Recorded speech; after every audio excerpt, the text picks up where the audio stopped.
पत्रकारों का very good evening and नमस्कार आप सबको।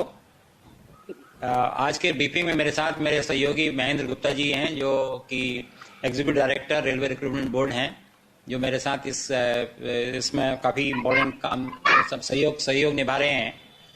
तो मैं आप सबको ये सूचित करना चाहता हूँ कि रेलवे इतने बड़े रूप में, रेलवे एक बहुत बड़ा एम्प्लॉयर तो है, जैसा भी हमारे साथी ने बताया कि रेलवेज ने ये सीबीटी कंप्यूटर बेस्ड टेस्ट जो है बहुत पुराना नहीं है। सन 1918 से हमने ये इसको प्रारंभ किया था और हम इसमें अभी 18 की जो रिक्रूटमेंट्स हैं उनको कंप्लीट करने के बाद अब हम दूसरे चरण में हैं। और इस बार हम लोग 3 चरणों में ये परीक्षाएं कर रहे हैं। और ये परीक्षाएं जो हैं वो पहली है एनटीपीसी कैटेगरीज की, दूसरी है आइसोलेटेड एंड मिनिस्ट्रियल कैटेगरीज में, और तीसरी है लेवल 1 कैटेगरीज में।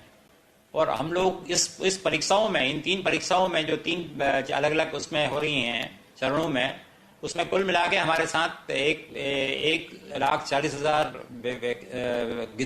रिक्तियां हैं। और उन 1,40,000 रिक्तियों के में हमारे पास कुल रजिस्टर्ड कैंडिडेट जो हैं वो 2,44,00,000 हैं। तो ये एक बहुत बड़ा चैलेंज है जो आप देख रहे होंगे कि इतने बड़े लेवल पे हम इस एग्ज़ाम को करा रहे हैं। और कोविड की सिचुएशन में ये एग्ज़ाम कोविड के मातहत हो रहा है, क्योंकि कई परीक्षार्थियों की भी चिंता थी और कई उसका भी ये था कि भाई ये कितने दिनों तक आप इसको होल्ड कर रहे हैं। तो फाइनली हमने इस चैलेंज को लिया और इस चैलेंज को हम आगे निभा रहे हैं। तो कुल मिला के हमारे पास जो मैंने आपको बताया, जो पहला इम्तहान हो रहा है वो है आइसोलेटेड एंड मिनिस्ट्रियल कैटेगरीज का, जिसमें स्टेनो, टीचर्स, ट्रांसलेटर्स आदि हैं। इसमें हमारे पास कुल वैकेंसियां हैं 1663 और कुल कैंडिडेट जो अपेयर जिन्होंने रजिस्टर्ड किया अपने को वो हैं 1,03,000। उसके बाद दूसरी कैटेगरी जो है वो नॉन पॉपुलर कैटेगरी, जिसको हम एनटीपीसी कहते हैं, आप लोग भी उसको एनटीपीसी के नाम से जानते हैं। उसमें station master, guards, office clerks, commercial clerks, ये सब लोग हैं। और उसमें कुल नियुक्तियां होनी हैं 35,208 पदों पे।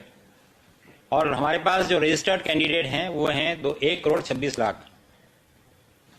और पहली वाली परीक्षा जो है आइसोलेटेड मिनिस्ट्रियल कैटेगरीज की, वो हमने 15 दिसंबर से 18 दिसंबर के बीच में उसको रखा है।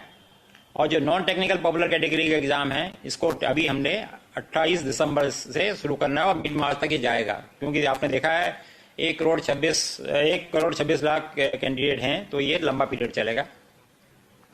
और तीसरा एग्जाम जो हम करने जा रहे हैं वो है लेवल 1 का, जिसमें ट्रैक मेंटेनेंस हैं, पॉइंट्समैन हैं और भी कई लेवल 1 की पोस्टें हैं जो उसमें होगा। और कुल इसमें पदों की संख्या है 1,03,769।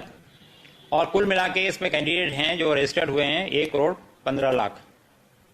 और इनका सीबीटी हमने अप्रैल में प्लान किया है। अभी टेंटेटिव प्लानिंग है, वो आपको आगे हम इसकी सूचना दे देंगे। पूर्व में जैसा अभी चल रहा है, हम एडवांस में सारी चीज़ें आपके संज्ञान में ले आएंगे।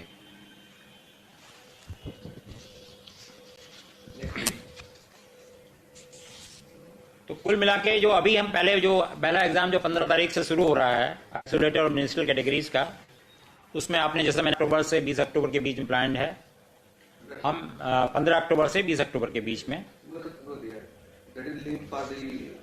हाँ, अच्छा, हम लोग जो हैं इसमें कोविड-19 गाइडलाइंस को स्ट्रिक्टली फॉलो करेंगे।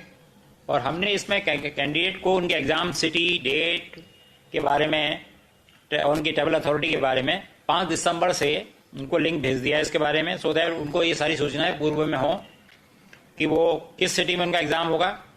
अभी सेंटर इसको उस वक्त पता नहीं होता है, सेंटर की बात बताएंगे वो कैसे पता लगेगा। और डेट एंड डाउनलोडिंग का ये वो अपना ट्रैवल डॉक्यूमेंट जो है, जैसे SC/ST कैंडिडेट होते हैं उनको हम लोग पासेस देते हैं, तो वो अपने ट्रैवल डॉक्यूमेंट 5 दिसंबर से डाउनलोड कर रहे हैं। और जो ई-कॉल लेटर्स हैं वो हम आज 11 तारीख को 4 बजे से वो उनको ई-कॉल लेटर भी आज डिस्पैच करना शुरू कर देंगे। और हमने इसमें सभी अपने प्रतियोगियों को ये बताया है कि भाई वो आगे की सूचना या कोई भी सूचना में किसी और वेबसाइट या किसी और सोर्स पे अवेलेबल न करें। वो हमारी जो RRBs की ऑफिशियल वेबसाइट हैं उसमें ही सूचना पर निर्भर करें और सत्यता कर जो सत्य सूचना के बारे में। और जो इस बारे में आपको बताना चाहूँगा कि जो ये 15 तारीख से जो एग्ज़ाम हो रहा है, इसमें 1 लाख कैंडिडेट हैं और हम लोगों ने 354 CBT सेंटर्स फाइनलाइज किए हैं। और ये कैंडिडेट जो हैं लार्जली इनको सबको आइदर उसी शहर में, अब उसी प्रदेश में, या जहाँ पे मिनिमम ट्रैवल इन्वॉल्व हो वहाँ पे हमने इनको अकोमोडेट किया है। तो हमारा प्रयास पूरा ये है कि कम से कम लोगों को डिस्टर्बेंस हो और लोगों को कोई तकलीफ ना हो। ये एग्ज़ाम 2 शिफ्ट में होंगे, 120 मिनट के, 90 से 120 मिनट के। हाँ सॉरी, ये जो जनरल कैंडिडेट है उनको 90 मिनट का समय मिलेगा, और जो विज्ञान जो लोग दिव्यांग लोग हैं उनको हम लोग 120 मिनट देंगे। और वो जो है स्क्राइब के साथ वो उनको 120 मिनट मिलेगा। और ये एग्ज़ाम जो है पहली शिफ्ट 9 बजे सुबह शुरू होगी और दूसरी शिफ्ट 1:30 बजे होगी। मतलब गेट, सॉरी, इसमें आपको ये बताना चाह रहा था कि पहली शिफ्ट का गेट ओपनिंग टाइम 9 बजे होगा और गेट क्लोजिंग टाइम 10 बजे का होगा मॉर्निंग में, और एग्ज़ाम 10:30 बजे शुरू होगा। और दूसरी शिफ्ट जो है 1:30 बजे से शुरू होगी, 1:30 बजे गेट खोलेगा उसका, और गेट क्लोजिंग जो है वो 2:30 बजे हो जाएगा, और 3 बजे से एग्ज़ाम होगा।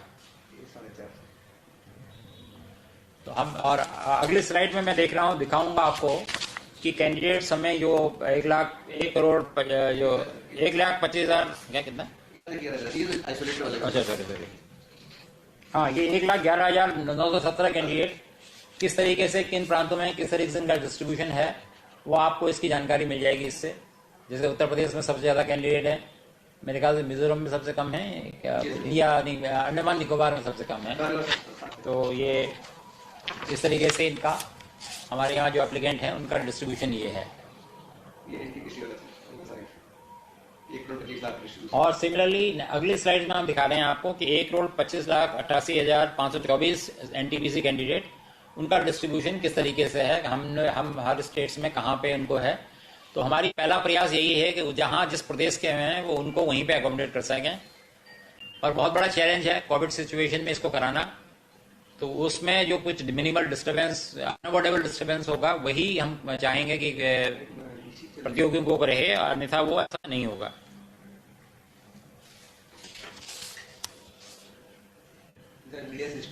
ज्यादा हम कहीं पे, यहाँ पे हम तो मैक्सिमम ओवरनाइट जर्नी का रहेगा कि उनको एक ओवरनाइट जर्नी मैक्सिमम करनी पड़ सकती है। फीमेल और PWD कैंडिडेट जो हैं उनको हमने कोशिश किया है कि वो अपनी होम स्टेट में ही अकोमोडेट हो जाएं। तो जो लोग दिव्यांग लोग हैं या जो महिला प्रतियोगी हैं, उनको हम लोगों ने उनके गृह प्रदेश में ही समायोजित किया हुआ है। पर जैसा मैं पहले बता चुका हूं कि कुछ अनअवॉइडेबल इंटर स्टेट मूवमेंट होगी, क्योंकि वो जिस तरीके से डिस्ट्रीब्यूशन है कैंडिडेट का, उस वजह से कहीं पे ऐसा रहेगा फैक्टर कि कहीं पे ओवरनाइट जर्नी लोगों को करनी पड़ेगी। और हमने इस मामले में ये कोशिश किया है कि रेलवे की सुविधाएं सदस्यों को मिलें, और जहाँ पे हमने अपने जो ट्रांसपोर्टेशन डायरेक्टरेट है उनको उनकी ट्रैवल रिक्वायरमेंट उनको बता दी है, और जहाँ जरूरत पड़ेगी और जहाँ पे वो फिजिबल होगा वहाँ पे हम लोग स्पेशल ट्रेनें उनके लिए चलाएंगे। हमने सभी चीफ सेक्रेटरीज को स्टेट्स में उनके इस संज्ञान में इस बात को लाए हैं। हमारे अध्यक्ष महोदय ने उनको लिखा है कि वो जो हमारे RRBs हैं, जो रेलवे रिक्रूटमेंट बोर्ड्स हैं, जो रेलवे भर्ती परिषद हैं, तो उनको वो उचित वहाँ लोकल एडमिनिस्ट्रेशन को ये आदेश दें या उनको ये सुझाव दें कि उनको उचित सपोर्ट दिया जाए, और वो उनको, जिससे कि स्मूथली ये एग्ज़ाम कंडक्ट हो सके।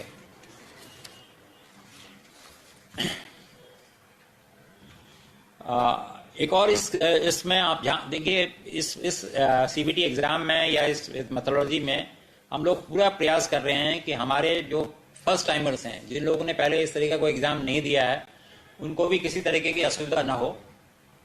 तो हम लोगों ने उन लोगों को एक लिंक प्रोवाइड किया है जहाँ पे वो मॉक टेस्ट जो कर सकते हैं।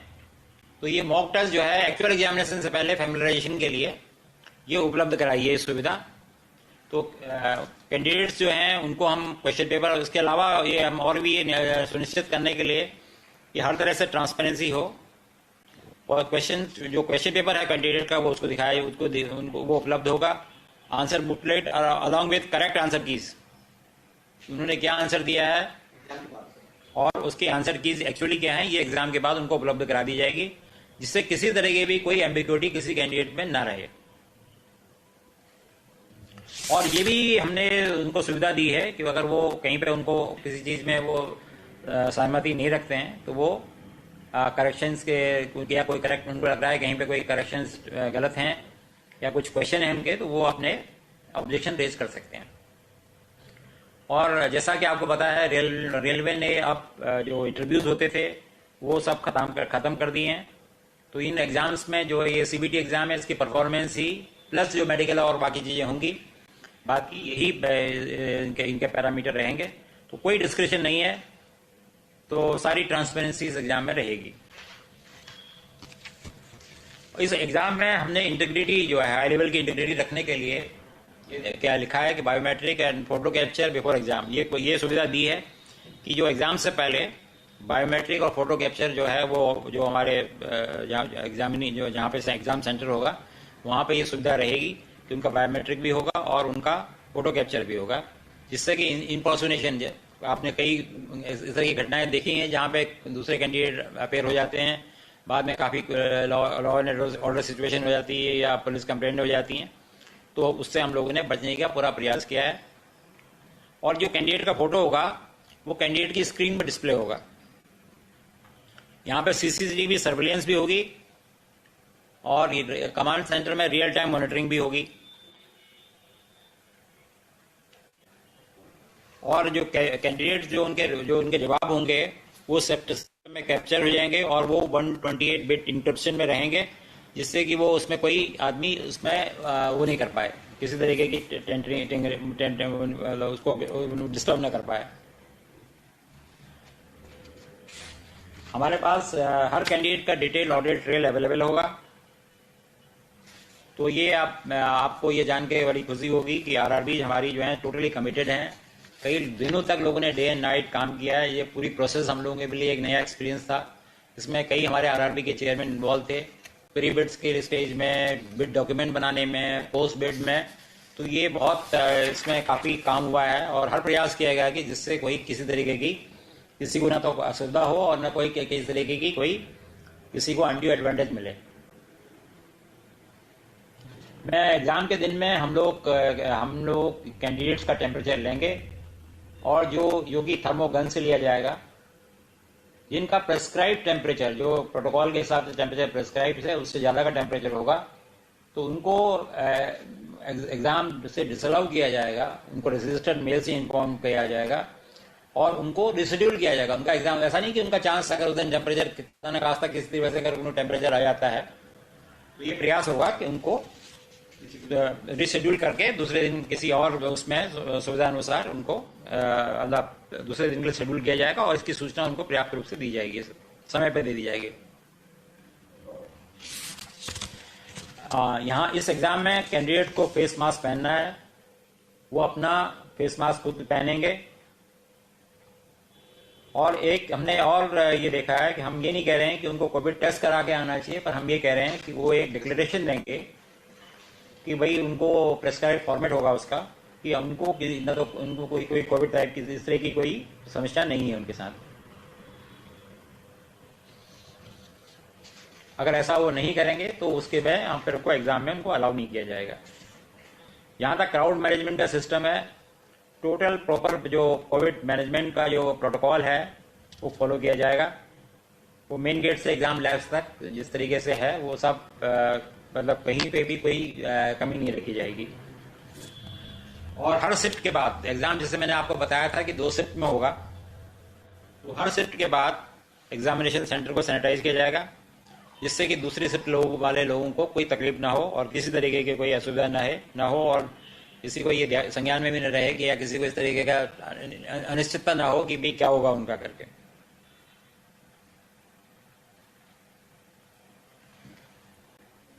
तो इस तरीके से हमने जितने भी रिलेवेंट प्रोटोकॉल्स हैं, गाइडलाइंस हैं, उनको हम लोग 100% कंप्लाई कर रहे हैं। और इस संबंध में जो सेंट्रल गवर्नमेंट ने या कंसर्न स्टेट गवर्नमेंट ने जो यार्डस्टिक जो गाइडलाइंस इशू की हैं उनको हम लोग फॉलो कर रहे हैं, चाहे वो स्टेट गवर्नमेंट का हो। जैसा आपको पता है कि इसमें काफ़ी सारी गाइडलाइंस मिनिस्ट्री ऑफ हेल्थ से हैं, होम से हैं, या कुछ स्टेट गवर्नमेंट की तरफ से भी हैं। तो हमारे सारे आरआरबीज को हमने ये सुझाव दिया है कि वो किसी भी प्रोटोकॉल को देखें कि किसी भी प्रोटोकॉल का कोई वायलेशन ना हो रहा हो। इसके साथ साथ मैं आपको सिर्फ ये फिर से एक बार आपके संज्ञान में पुनः लाना चाहूँगा कि हमने 2018 में भी सक्सेसफुली 4